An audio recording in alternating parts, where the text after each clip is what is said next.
Bubba, Hollow Knight Silk Song. When it comes to the corporate side of gaming, I think it comes as no surprise that most gamers are waking up to the insane levels of greed and slopification of our current media. From inflated prices, microtransactions, optimization being a lost art form, questionable storyline directions, ludicrous budgets, and, as a more glooming threat to our ownership over the media we have, everything being a live service game that can be shut down at any given time. Where games used to be a product that you can own and keep are now turning into a subscription-based service or live service game that can be taken away from you whenever the publishers please. And we all know why companies want to do that. They would rather you play their new and expensive slop and not have to worry about competing with their old as gold catalog. This is, funny enough, where the movement stopped killing This, funny enough, is where the movement Stop Killing Games comes in, to preserve the media from being shut down forever. This movement makes it so that developers have plans for when the product is no longer being sold / no longer running. The product would still be able to be accessed. I believe this mainly applies to games that are live service, as when you think about it, years from now, you probably won't be able to play Fortnite or Roblox in particular, giving its fun circumstance. It wasn't asking to keep the servers running indefinitely, but rather allow people to host their own servers, along with removing any kind of DRM to let people keep and preserve the game. This is no different to how Titanfall 2 has private servers that you can connect to so you can keep playing one of the best FPS shooters of all time. I would know, I was one of those people. Or how Marvel's Avengers shut down and they made basically everything free and removed all the microtransactions and priced the game for like $5 before taking it off storefronts, which, I mean, I guess is kind of stupid, but I mean, if you got the game, you're still able to somewhat keep it. And I mean, say what you want about this game, at least it's somewhat preserved, unlike certain failures. And you can even look at the biggest example being The Cruise, one of Ubisoft's games. Now I'm not gonna pretend to care about The Cruise, because I didn't even know of its existence until this incident, but imagine how much of a precedent this sets, along with them also saying that gamers are forced to burn their games after a set period of time. The level of control is honestly insane. I mean, the worst example of it is Nintendo Online.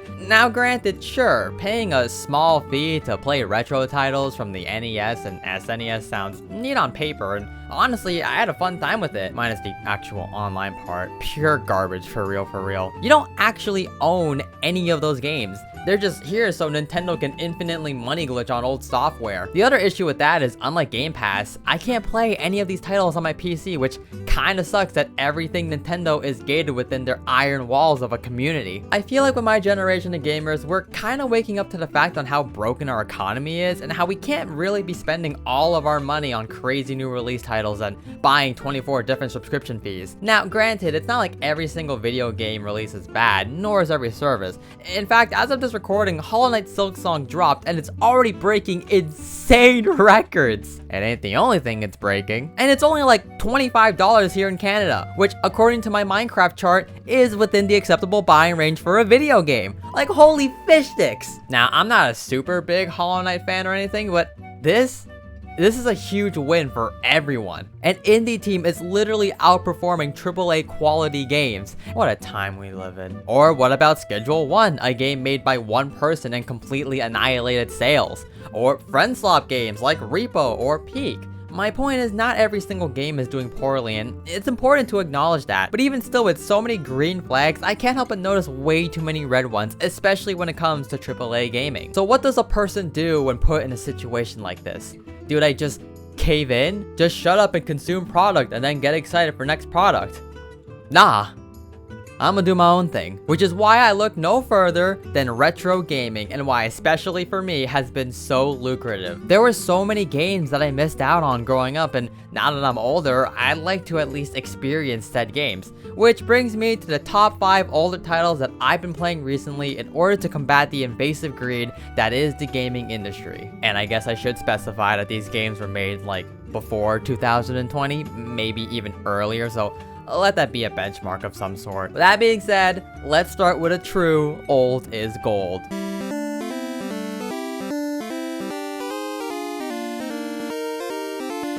NES games are a certified classic. You got Tetris, Pac-Man, Super Mario, Bubble Bobble, Legend of Zelda, and yes, many of these started on arcade machines, but nonetheless, it's incredible to see them being played on devices that you're currently watching on, if you have the right means of doing so. I'm not gonna sit here and pretend to be nostalgic over NES games, as I grew up with the DS being my first game console, and Sonic Rush also being one of my very first games. Well, actually, when I put a little more thought into it, I did own a Leapfrog, and it had this one Cars educational game, and I also had this thing called a VTech. I don't think anybody actually knows what those are these days. I haven't seen one of those in forever. Coming back to the Cars game though, there was this one race that absolutely traumatized me, and it was the night race where you're being hunted by Frank the entire time.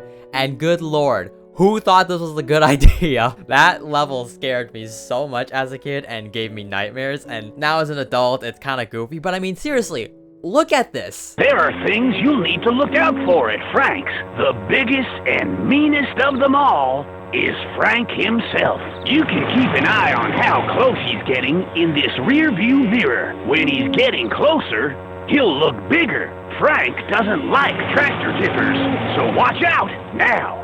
While you're out there making noise to get past the tractors, remember, you're gonna catch Frank's attention too, so keep moving.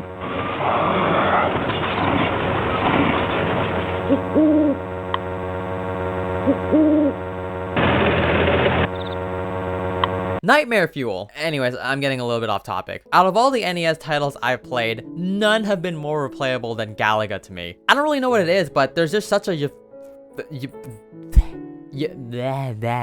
why can't I say this word? There's such a euphoric feeling of whipping out my 3DS and launching Galaga for a quick gaming sesh. And yeah, that's really about it. I don't have much to say about Galaga in all fairness. I just think it's a really simple design game that's good enough to pass the time. It's cute, it runs well, the sound design is very nice. Overall, a very great game. And that could be said with about almost any NES titles. I just think it's incredible that we have such simple styled games that don't really do that much, don't take up a lot of processing power, and is a good way to pass the time. Much better than doom scrolling, am I right? Now moving on to...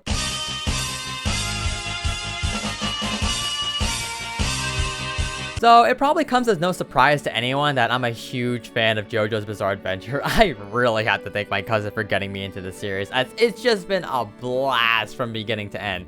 And with the release of Steel Ball Run, I can't help but just indulge in the world of JoJo. From playing Roblox fan games to officially released titles, it just tickles all kinds of fancy. I mean, heck, I even have a 3D printed stand arrow, and a friend of mine got me this JoJo poster with all the Joestars on it. Like, holy crap, dude, this poster is so freaking cool. Bellissimo. Bellissimo. Now, between all these JoJo games that I played, from popular to obscure, one JoJo game has taken up so much of my time, and that's JoJo's Bizarre Adventure: Heritage for the Future. I love this game. It's one of those Capcom classic fighting style games akin to Street Fighter, and I can see why people hold this game in such high regard, and people even play this game to this day via Fightcade or emulators. The combat is flashy, the sprites are beautiful, the gameplay is just amazing, and overall a fun time. I played this game quite a lot within the final months of college with my friends, and boy, it was amazing. I was cracked as Jotaro for real, for real. It made for a nice break after we had a study session or just wanted to hang out. But eventually I kind of got tired of Heritage for the Future and was just craving more. That's when I found JoJo's Bizarre Adventure Mugen Beta 2.5, a JoJo's Bizarre Adventure fan game on Game Jolt, and was completely blown away. Learning about this fan game took me down a whole rabbit hole of Mugen and Ikman Go fighting games. What, you're telling me there's a whole engine dedicated to stuff like this? I ended up downloading Beta 2.5, Requiem, and Heritage for the Future 2. All of them had their own pros and cons. Beta 2.5 was honestly kind of perfect in my opinion. There was just one tiny flaw that made playing in single player to be just a little bit of a turnoff.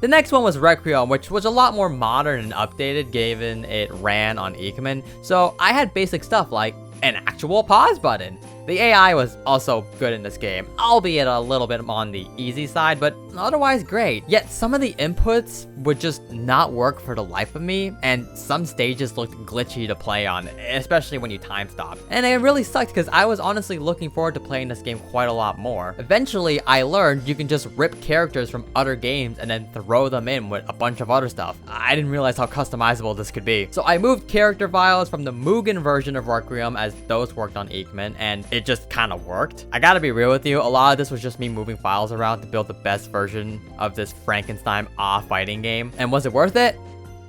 I'd say relatively so. Even still, despite all the issues, I think Requiem at its core had probably some of the better polish out of the 3 games? Question mark? I don't know, it's really hard to say. Regardless, I had my Frankenstein JoJo fighting game, and it's just kind of there now. Not really sure what to make of it. I mean, I kind of want to keep it. I was up till like 2 a.m. trying to freaking make this. The last one was Heritage for the Future 2, which was actually not that bad. I don't remember having too many issues with that game, except for maybe 1 or 2 random things. I think I landed on Requiem because it just had significantly more characters and levels to play with, even though it had a few gimmicky issues. So I just kind of landed with that as my default, and here I am now, enjoying my Frankenstein game because, well, I'm a sucker for trying to make my dream XYZ game. All in all, Heritage for the Future is an amazing JoJo's Bizarre Adventure fighting game. It just does something right that All-Star Battle R didn't get for me. But if you really want my opinion, they need to port Eyes of Heaven to PC or give us a remaster or a remake of something. Please, Eyes of Heaven was literally peak and I need more. Let Steel Ball Run give us a new entry, please. Please. Please! You know, it's funny that I'm including this section in the video given we're literally getting a remaster for this game. Plants vs. Zombies is phenomenal. I love this series. I've beaten this game more times than I can count, and I recently did another run of it on the PS3. There's just something so charming about replaying this game from time to time, knowing exactly what plants you're getting next, taking care of your Zen garden, fighting hordes of zombies. You get the gist. I've also been replaying Plants vs. Zombies Garden Warfare 2, by far one of my favorite third-person shooters of all time. This game just slaps. It's so charming and it runs well. I just really hope if the servers go down, there's a way to play this game offline. I know they seem to be stuck on some kind of looped server, so that way they can have special events like every week or so, but I still have this fear of just being shut down forever. This comes back to the whole idea of ownership over one's games. But hey, they made Battle for Midville have an offline mode, so maybe one day Garden Warfare 2 will get the same treatment. Or someone will host their own servers and be the legend that holds the community together. Though speaking of sequels, I've been playing this really incredible fan project called Plants vs. Zombies 2 Garden Endless?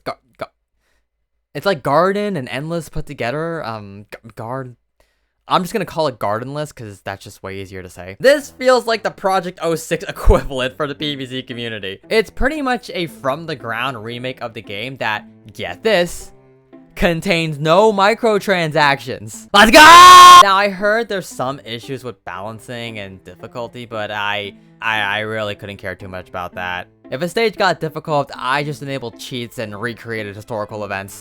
The game isn't finished and it still needs work, but honestly, based on what we have right now, this game is really amazing. And I definitely enjoy playing it from time to time, just kind of turning off my brain and then just burning through the levels, just kind of recreate some of that old nostalgia feeling of playing this game for the very first time. It's very nice. All of this PvZ content has really got me excited for the release of Plants vs. Zombies Replanted. I'll admit, I'm a little scared on how they're gonna handle this remaster, but the fact that there won't even be microtransactions gives me so much hope already. I'm asking for the bare frickin' minimum. You cannot mess this up. It's just a re-release with touch-ups. How bad can it possibly be? But you wanna know what isn't a re-release? So, yeah, like I said earlier, I'm not really a fan of this game, which also means I'm probably not gonna be buying Hollow Knight Silksong anytime soon. Oh boy, I pissed off a lot of people. Okay, let me explain this. Just because I'm not a fan of something doesn't mean it's bad. Hollow Knight is a phenomenal game. Like, seriously, there was a lot that I can praise about this beautiful dark gem. Let's start with the obvious, the art direction. I don't think I've seen a 2D platformer look this good. I feel like I'm looking at a well-sketched drawing and you're able to control it. All the zones and areas, the environmental world building and storytelling honestly left me speechless at times, and I would just shut off my brain and let the world consume me. It makes it even better that the movement in this game is tight as hell. I wouldn't say it's the best of all time, but damn, it's really good. And it feels so nice to control, minus the double jump. That can suck a beetle for all I care. Despite my anger and frustrations with the game and its difficulty from time to time, I honestly had a blast playing this game. I'm a very experienced gamer, so it wasn't an impossible task for me to beat this game, nor was it unenjoyable, even with lost kin smoking me way too much. Which brings me to an opinion that's extremely subjective. I don't like the combat. I don't think I'm breaking any grounds when I say this has ties and familiarities to the Dark Souls games where you memorize your opponent's attack patterns before blasting them with the devastating backshot combo, which is very prominent in this game where you dodge and wait for an opening, and that's not really my cup of tea when it comes to combat. I rip and tear until it's done. I clearly have a more heavy bias towards games that require patience in combat. I much prefer the hack and slash style of games like Devil May Cry and Bayonetta. But even if I were to look at this unbiased, the combat is just okay. In a sense where it gets the job done. Actually, in hindsight, the fact that they were able to create such unique bosses with a simple combat is kind of insane. Granted, they follow some kind of similar pattern of predictability and destroy, but they do tend to get creative with some of the bosses, so that's pretty commendable. It's not like Zelda where you get a new ability and then use said ability to defeat the boss, which actually leads to the other abilities that are kinda useless, specifically the combat ones. At some point throughout the game, you get like these needle upgrades, like one that allows you to charge your attacks, and it's cool. Nothing really to say about that. Sure, it might spice off the combat a bit, but I'd rather just spam Needle Blade and win. At least that's what I found myself doing a majority of the time during my run. And yes, I should probably emphasize, I did defeat the Hollow Knight. So I have a right to say that I played and beat Hollow Knight. But once that was done, I just kinda left? I know there's like 5 different endings and all kinds of collectibles and things to see, but I kinda saw everything I wanted to see. And I know my humble ain't gonna be playing Path of Pain anytime soon. Like, I like platformers, but I also like my sanity. I got the main collectibles and main gist of things, and truth be told, I just wasn't super invested into the lore. I couldn't really be bothered to understand the story of Hollow Knight, and if I really cared, I just kind of let YouTubers do the talking. And obviously, it kind of has to do with the fact that I just didn't really care that much. Really, the only reason why I got this game was to see why people glazed the living crap out of it. And truth be told, they are 100% valid in the glaze. This game is beautiful with incredible art direction and control. The story of the Hollow Nest and its caves is pretty fascinating, and overall just an extremely well polished game. That thrill and rush you get when you're on one mask and you believe you're hits away from winning, that, holy crap, that is such a euphoric high right there. I have no doubts that Silksong at this point will be literal Game of the Year material. This is the quality we're getting. And I'm being serious, I think Hollow Knight is setting an incredible standard when it comes to making games. Just a bunch of guys wanting to have fun and make their own game, and they charge it for like 20 bucks or something and say, hey, here's a well-polished game, no microtransactions, hopefully it's polished enough, it can run on some of the oldest graphics cards known to mankind, you don't need the NVIDIA RTX 6090 graphics card.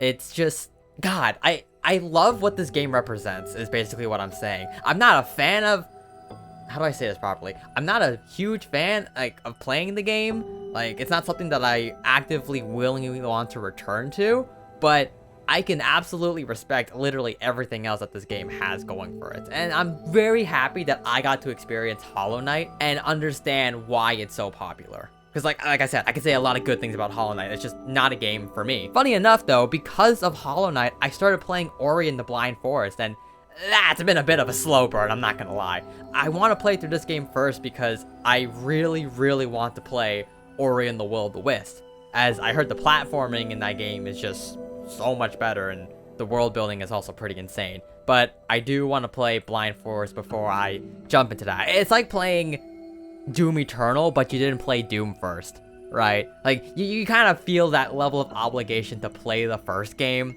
before you enter the second game. Unless you're playing Devil May Cry 5, in which I've never played a Devil May Cry game. My first game was Devil May Cry 5, and I haven't played any of the other Devil May Cry games. And it's just, or like playing GTA 5 and you haven't, you get what I'm trying to say, right? For situations like these, I want to play the first game and then I'll play the second game so I can see the improvements. So yeah, overall, Hollow Knight, not my cup of tea, but damn, do I recommend it if you are at least pretty good at playing video games. And honestly, Hollow Knight really put me down that path of wanting to explore indie titles. My friend keeps trying to get me to play Deltarune, but I don't want to play Deltarune because then I have to play Undertale, even though I don't technically have to play Undertale, but I don't really want to play Undertale because I have so many RPGs that I have to burn through. Like, I want to play Mario and Luigi Brothership, even though I heard iffy things about that game. I want to play Mario plus Rabbids Sparks of Hope, as I was such a huge fan of Kingdom Battles. Like, God, there's just so many games on my to-do list that I need to burn through. I'm going on a ramble, I know, I'm sorry, but that's kind of what I want to do on this channel. I just want to ramble about things, make like really long videos that I can just listen back to from time to time, and honestly just kind of see where things goes. I don't really care anymore. Like, this is just the real me. I've gone completely off script right now. And yeah, this is a long recording. This is gonna be a hard time to edit.